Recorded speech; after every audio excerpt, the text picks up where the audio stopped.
Halo semuanya, kembali lagi dengan Mimin dan kali ini kita akan melanjutkan series yang berjudul Pembalasan Dendam Sang Necromancer.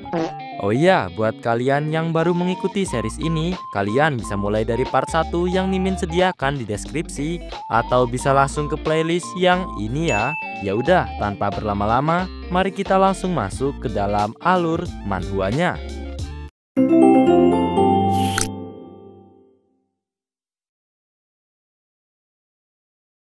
Cerita kali ini dilanjutkan dengan diperlihatkannya makhluk Transcendent yaitu Sandalphon yang mempertanyakan kepada Hamiel jika apakah yang sebenarnya sedang ia cari sehingga ia harus memanggil dirinya seperti itu. Mendengar pertanyaan barusan, Hamiel pun langsung menjawab jika saat ini ada ancaman di lantai yang sedang mereka tempati dan benih itu bisa mengancam keberadaan mereka. Jadi ia pun meminta kepada Sandalphon agar memberikan dirinya kekuatan untuk menghancurkan benih yang telah menjadi ancaman bagi mereka. Bahkan ia bersedia membayar berapapun harganya. Mendengar permintaan dari Hamiel barusan, akhirnya Sandalphon itu pun langsung mempersetujuinya lalu tanpa basa-basi. Ia pun juga langsung mengerahkan kekuatannya untuk ditransferkan kepada Hamiel. Namun, melihat hal itu sendiri tentu saja membuat Haryu merasa begitu panik. Namun sayangnya, Sandalphon itu tetap memberikan kekuatannya kepada Hamiel yang berada tak jauh dari Haryu berada, hingga membuat efek ledakan yang cukup dahsyat. Kemudian saat Haryu telah membuka matanya dan menghadap ke depan, terlihat Sandalphon itu sudah masuk merasuki tubuh Hamiel lalu mengatakan jika mulai saat ini keinginan Hamiel akan dikabulkan, tetapi saat syaratnya telah terpenuhi maka Sandalphon itu akan mengambil alih tubuhnya. Di saat yang bersamaan, nampak Sandalphon yang telah merasuki tubuh Hamiel mulai menggunakan kekuatan Divine Punishment-nya, membuat Haryu yang berada tepat di bawah Sandalphon itu tentu saja hanya bisa diam pasrah tidak tahu harus melakukan apa. Kemudian Hamiel pun langsung melemparkan kekuatannya kepada Haryu hingga membuat ledakan yang cukup dahsyat. Bahkan saking dahsyatnya, kekuatan itu sampai-sampai membuat rumah-rumah kosong di sekitarnya juga jadi ikut hancur berantakan. Namun setelahnya, nampak Hamiel terdiam sejenak sembari memperhatikan bekas tanah yang barusan ia serang. Bahkan, tanah itu masih diselimuti oleh tebalnya asap yang membumbung tinggi ke udara. Setelahnya terlihat Hamiel turun lalu menampakkan kakinya di atas tanah sembari berpikir bahwa durabilitas wadahnya telah melemah. Ia menduga jika apakah jangan-jangan semua ini akibat serangan dari Haryu tadi. Tetapi setelah itu nampak Hamiel sepertinya tengah menyadari sesuatu. Kemudian saat ia menoleh ke samping, sekilas ia melihat seorang laki-laki yang tengah berdiri tak jauh darinya dengan kondisi tubuh diselimuti oleh tebalnya asap. Di saat yang bersamaan, nampak Haryu yang posisinya telah selamat akibat dilindungi oleh pria yang dilihat oleh Hamiel. Dengan begitu kebingungan, langsung mempertanyakan jika apakah yang sebenarnya tengah terjadi. Dan ternyata pria yang telah melindungi Haryu itu adalah Choi Kyung-hun, yaitu pria yang sebelumnya juga telah menyelamatkan Miho dari para pemburu. Setelahnya terdengar Hamiel mempertanyakan kepada Kyung-hun jika bagaimana bisa ia memblokir Divine Punishment miliknya dengan begitu mudah. Namun, tanpa menjawab sepatah kata apapun, nampak Kyung-hun tiba-tiba saja sudah berada di hadapan Hamiel, kemudian langsung menarik cincin yang berada di atas kepalanya hingga membuat Hamiel yang masih dirasuki Sandalphon jadi bertanya-tanya jika siapakah Choi Kyung-hun itu sebenarnya. Namun di saat yang bersamaan, terlihat Kyung-hun langsung menghantamkan tubuh Hamiel ke tanah, bahkan hingga membuat tanah di sekitar perempuan itu amblas ke dalam. Tak hanya itu, Kyung-hun pun juga terlihat menyerang tubuh Hamiel dari atas ketinggian dengan kekuatannya hingga membuat ledakan yang cukup dahsyat. Sedangkan menyaksikan kejadian itu sendiri tentu saja membuat Haryu merasa begitu terkejut, kemudian berpikir bahwa sangat menakjubkan karena Kyung-hun telah berhasil mengalahkan seorang anggota For Great Species yang tengah dirasuki oleh Dewi hanya dengan tangan kosong. Namun setelahnya nampak Hamiel yang telah sadar dari rasukan Dewi Sandalphon berusaha untuk bangkit, lalu dengan begitu kesal berteriak dan mempertanyakan kepada pria itu jika bukankah dia itu adalah Nenstar Choi Kyung-hun.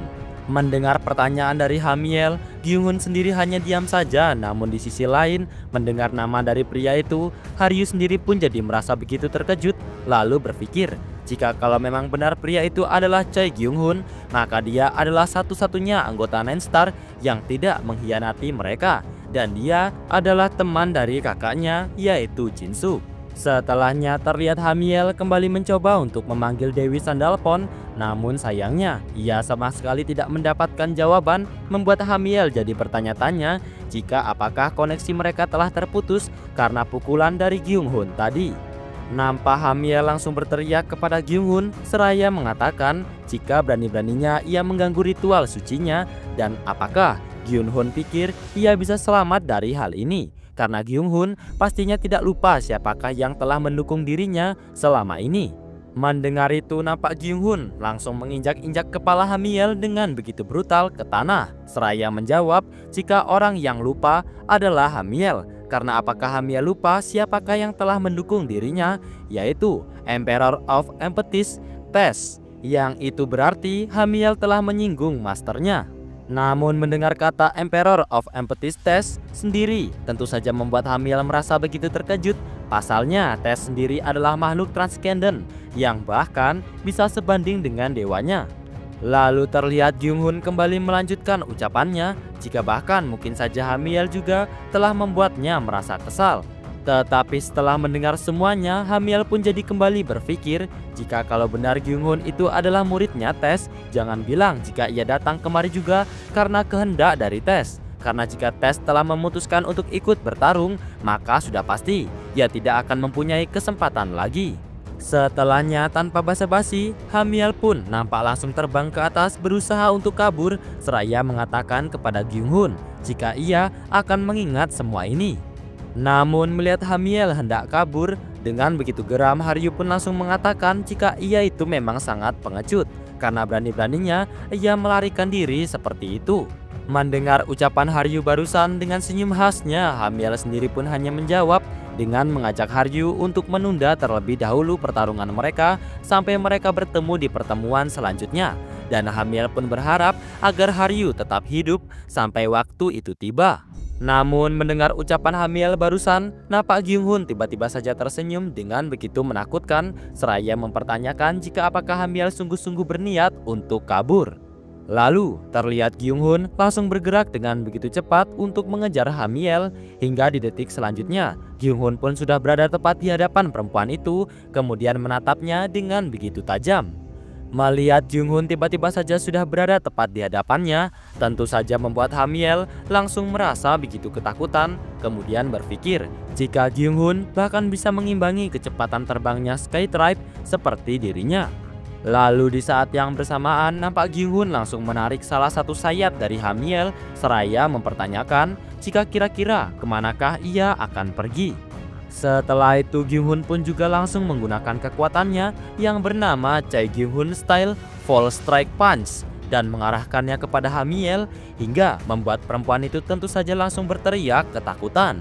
Dan nampak Gyung Hun langsung melepaskan kekuatannya yang super dahsyat itu hingga membuat ledakan besar di atas langit.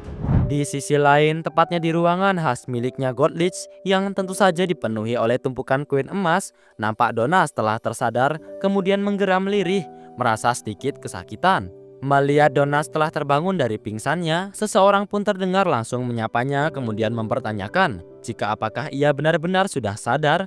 Namun setelah itu, terlihat Donas merasa begitu terkejut kala mengetahui bahwa dirinya kini telah diikat di sebuah rantai di depan tumpukan koin emas. Kemudian, ia pun tentu saja langsung mempertanyakan jika sebenarnya apa-apaankah semua ini, kenapa dirinya diikat seperti ini. Mendengar pertanyaan Donas barusan, Jin Suk yang kini sudah berada tepat di hadapannya bersama dengan Tam pun langsung menjawab jika karena Donas sudah tersadar, maka kalau begitu mari mereka membicarakan soal rencana lain. Namun mendengar ucapan Jin Suk barusan, Donas pun lantas menjawab dengan mempertanyakan jika kenapa ia harus membantunya padahal jelas-jelas dirinya sudah mati. Lagi pula riwayat Jin Suk juga sebentar lagi akan tamat karena Sky Tribe akan segera datang ke sana untuk membunuhnya. Bahkan mungkin saja saat ini teman-teman Jin Suk juga telah terpanggang hidup-hidup. Lalu mereka akan datang untuk... Belum sempat Donas menyelesaikan ucapannya, nampak tangannya tiba-tiba saja terputus akibat digigit oleh Tam yang tentu saja langsung membuat Donas berteriak begitu kesakitan. Setelahnya nampak Jinsuk tersenyum dengan begitu lebar seraya meminta Donas untuk sadar. Karena apakah ia pikir Jinsuk tidak tahu kalau Hamiel telah kalah dari Choi Gyung-hun saat Donas pingsan tadi. Mendengar ucapan Jinsuk barusan tentu saja membuat Donas jadi keringat dingin, kemudian mempertanyakan jika apa-apaan Choi Gyung-hun katanya. Mendengar pertanyaan dari Donas barusan, Jinsuk pun tentu saja langsung membenarkannya. Bahkan saat ini Gyung-hun juga tengah berada di perjalanan ke sini bersama dengan rekan-rekannya. Selain itu, tidak seperti Donas ataupun para anggota Nine Star yang lainnya, Gyung-hun itu benar-benar mengerti apa itu kesetiaan. Gyung-hun bahkan tidak berniat untuk menikam dirinya ataupun semacamnya. Namun di saat yang bersamaan, nampak Gyung-hun tiba-tiba saja muncul dari belakang tubuh Jinsuk seraya berusaha untuk memberikan bogem mentah kepadanya. Melihat Gyung-hun yang tiba-tiba saja datang dan hendak memberinya bogeman mentah seperti itu, tentu saja membuat Jinsuk merasa begitu terkejut, lalu mempertanyakan jika apa-apaan. Memang dasar Gyung-hun gila. Lalu terlihat dengan tatapan tajamnya, Gyung-hun langsung melepaskan bogemannya yang begitu kuat kepada Jinsuk hingga membuat pria itu terpental ke belakang, lalu jatuh dan menghantam tumpukan koin emasnya Godlich hingga membuatnya berceceran kemana-mana. Namun melihat tindakan Choi Gyung-hun barusan, nampak Donas yang masih terikat di rantai langsung tertawa dengan begitu terbahak-bahak seraya mengatakan kepada Jinsuk jika sungguh keren karena bahkan Gyung-hun sepertinya sama sekali sudah tidak mau berpihak lagi kepadanya. Tetapi di saat yang bersamaan muncul tangan Jinsuk dari dalam tumpukan koin itu seraya memerintahkan Donas untuk diam. Setelah itu nampak Tam tiba-tiba saja membuka mulutnya lebar-lebar siap untuk kembali menelan tubuh Donas yang tentu saja membuat pria itu langsung berubah ekspresinya menjadi begitu ketakutan, kemudian memohon kepada Jinsuk agar mengampuni dirinya. Setelah itu terdengar Jinsuk yang sudah keluar dari dalam tumpukan koinnya Godlich memerintahkan Donas untuk diam dan tenang di dalam Tam. Namun di saat yang bersamaan sembari menatap Gyung-hun, Jinsuk sendiri pun juga jadi berpikir jika jangan bilang kalau Gyung-hun itu sebenarnya masih tidak terima kalau dirinya adalah Cha Jinsu. Dan benar saja dugaannya karena setelah itu terdengar Gyung-hun mengatakan kepada Jinsuk jika dirinya tidak tahu apakah kesepakatan antara dia bersama dengan Cha Jinsuk, tetapi Gyung-hun tetap tidak akan pernah membiarkan orang yang telah membunuh salah satu anggota Nine Star lepas begitu saja. Kemudian terlihat Gyung-hun kembali bersiap untuk menyerang Jinsuk menggunakan kekuatannya dan mengatakan jika asal Jinsuk tahu saja situasi ini telah membuatnya merasa canggung. Namun melihat Gyung-hun hendak kembali menyerang dirinya, tentu saja membuat Jinsuk langsung berpikir bahwa sudah ia duga jika Gyung-hun itu memang telah salah paham kepadanya. Namun kalau begitu baiklah, ia juga akan ikut menyerang.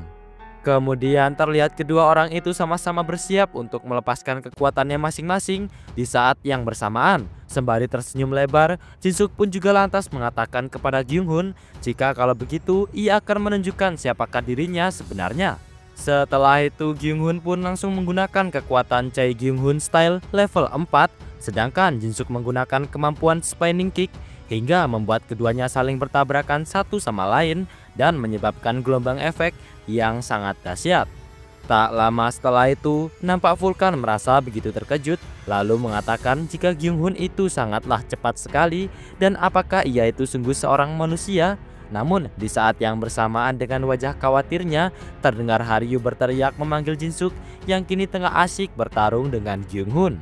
Namun setelah itu nampak Jinsuk bisa menahan serangan dari Gyung-hun yang begitu kuat menggunakan kedua tangannya. Melihat itu sembari kembali bersiap untuk menyerang Jinsuk, Gyung-hun pun lantas mengatakan jika ternyata Jinsuk itu memang lumayan juga ya, karena Jinsuk ternyata bisa memblokir serangannya. Lalu saat Gyung-hun mengerahkan kekuatannya itu kepada Jinsuk, nampak Jinsuk langsung menghindarinya ke samping dengan begitu mudah seraya menjawab jika bukankah serangan itu sangat jelas. Namun mendengar ucapan Jinsuk barusan, terlihat Gyung-hun kembali mengumpulkan kekuatannya seraya kembali mengatakan jika mari mereka lihat apakah kira-kira Jinsuk akan bisa menghindari serangannya kali ini juga. Lalu terlihat dengan senyum menakutkannya Gyung-hun langsung bergerak dengan begitu cepat hingga tiba-tiba saja sudah berada tepat di hadapan Jinsuk. Namun mendengar perkataan Gyung-hun tadi, Jinsuk pun lantas menjawab agar mereka melihat kira-kira siapakah yang sudah tumbuh sekarang. Gyung-hun bahkan telah menghalangi dirinya. Namun mendengar ucapan Jinsuk barusan, terlihat Gyunghun yang tinggal sedikit lagi berhasil menonjok wajah Jinsuk, langsung mematung di tempat seraya mempertanyakan jika apakah yang barusan telah Jinsuk bicarakan. Mendengar pertanyaan dari Gyunghun sendiri, Jinsuk pun lantas menjawab dengan balik mempertanyakan jika apakah Gyunghun itu memang sudah pura-pura lupa. 5 tahun ia di panti asuhan, mengompol dan ketahuan oleh guru. Bahkan Jinsuk masih ingat saat ia menangis sambil berlari ke toilet, membuat semua orang memanggilnya tukang ngompol untuk beberapa waktu. Di sisi lain, mendengar ucapan Jinsuk barusan, nampak Vulkan dan Haryu yang berada tak jauh darinya langsung merasa begitu terkejut lalu mempertanyakan jika tukang ngompol. Namun di saat yang bersamaan, Gyunghun yang mulai menyadari jika dirinya sedang dibicarakan oleh orang-orang di sekitarnya lantas meminta Jinsuk untuk segera diam. Tapi mendengar permintaan dari Gyunghun, Jinsuk sendiri malah sama sekali tidak memperdulikannya, kemudian terus melanjutkan ucapannya. Jika tidak peduli seberapa keras Gyunghun menyangkal, karena masa lalu tetap tidak akan berubah, bahkan ia pernah tersandung dan akhirnya terjatuh pada selimut yang terkena kencing. Namun melihat Jinsuk masih tetap tidak mau diam, dengan begitu brutal, Gyunghun pun nampak langsung memukul kepala Jinsuk sembari memanggil dirinya dengan sebutan Cha Jinsuk. Kemudian Gyunghun pun meminta agar Jinsuk berhenti mempermalukan dirinya seperti itu. Mendapati dirinya diperlakukan seperti itu dengan sedikit kesal, Jinsuk pun tentu saja langsung mengatakan kepada Gyunghun jika pukulannya itu sakit tahu. Namun setelahnya, barulah Jinsuk menyadari jika ada sesuatu yang aneh, di mana tadi Gyunghun telah memanggil namanya dengan sebutan Cha Jinsuk, yang berarti Gyunghun memang sudah sadar jika ia adalah Cha Jinsuk di tengah-tengah pertarungan. Mendengar pertanyaan Jinsuk barusan, itu tentu saja membuat Gyunghun langsung merasa begitu panik. Melihat kepanikan dari Gyunghun sendiri, tentu saja membuat pertanyaan Jinsuk langsung terjawab detik itu juga. Kemudian, dengan begitu kesal, Jinsuk pun juga langsung mempertanyakan kepada Gyunghun jika kenapa ia malah bertindak seolah-olah ia tidak tahu dan melampiaskan semua kepada dirinya. Namun mendengar pertanyaan dari Jinsuk barusan, dengan wajah tak kalah kesalnya, Gyunghun pun lantas menjawab dengan balik mempertanyakan jika apakah Jinsuk pikir dirinya tidak terlihat seperti sedang marah karena Jinsuk kembali hidup, namun bahkan tidak datang untuk menemui dirinya terlebih dahulu. Padahal jika Jinsuk melakukannya, maka sudah pasti ia akan membantu apapun yang terjadi. Mendengar ucapan Gyunghun barusan, nampak Jinsuk langsung membulatkan sedikit matanya. Kemudian sembari menunjuk dirinya sendiri, Jinsuk pun juga lantas menjawab jika bukankah Gyunghun tahu bahwa dirinya itu adalah seorang pengkhianat manusia yang terkenal. Namun mendengarnya, Gyunghun sendiri pun hanya menjawab jika ia sama sekali tidak percaya pada omong kosong itu, karena temannya sudah pasti tidak akan pernah melakukan hal seperti itu. Tetapi di detik selanjutnya, nampak Gyunghun mengalihkan pandangannya, kemudian langsung memeluk Jinsuk dengan sangat erat. Seraya mengatakan jika akan tetapi mau bagaimanapun, ia tetap merasa senang karena dapat bertemu kembali dengan kawan lamanya.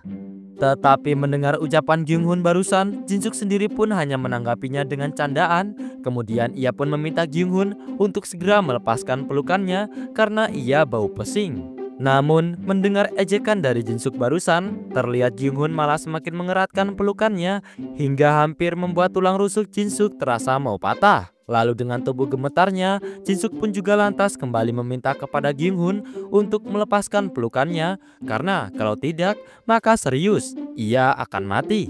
Namun mendengar itu tanpa melepaskan pelukannya sedikit pun, Gyunghun pun hanya menjawab jika ayolah karena tidak akan mungkin Jinsuk akan mati dengan semudah itu. Namun mendengar ucapan Gyunghun, dengan cepat Jinsuk pun langsung menjawab jika lehernya terasa akan patah. Akan tetapi, ia mengakui kalau ia juga merasa sangat senang karena dapat bertemu lagi dengan Gyunghun. Di saat yang bersamaan, melihat kedekatan antara Jinsuk dan juga Gyunghun, Vulkan pun lantas mengatakan jika mereka berdua itu terlihat sangat dekat. Mendengar itu, Haryu sendiri pun hanya menjawab jika ya, sepertinya memang seperti itu. Setelahnya nampak wajah Jinsuk sudah mulai memucat akibat Gyunghun yang tidak juga kunjung melepaskan pelukannya. Kemudian dengan begitu tertekan, Jinsuk pun juga kembali meminta Gyunghun untuk segera melepaskan pelukannya. Namun di saat yang bersamaan, sesuatu tiba-tiba saja muncul dari pundak Gyunghun dan ternyata itu adalah Miho yang langsung menyapa Jinsuk dengan senyum manisnya. Sedangkan melihat Miho sendiri tentu saja membuat Jin-suk merasa begitu terkejut. Di sisi lain, tepatnya di sebuah bangunan yang nampak begitu megah, terlihat di dalamnya ada Kain yang tengah mengatakan jika akhirnya mereka semua telah datang, termasuk Dokaibi. Di saat yang bersamaan, nampak ada beberapa orang yang tengah berjalan mendekati Kain. Kemudian, Kain pun juga kembali mengatakan kalau mereka telah mengurus elemen yang tidak stabil di tower, yaitu para Without spesialis, dan hari ini ia telah mengundang satu perwakilan dari setiap ras, walaupun Hamiel yang seharusnya mewakili Sky Tribe tidak bisa datang karena rencananya yang tidak berjalan lancar. Setelah itu, terlihat seseorang perwakilan dari Demon Tribe, yaitu Heads, dengan menyelesaikan lantai hingga lantai 600, mempertanyakan jika apakah Mook telat lagi.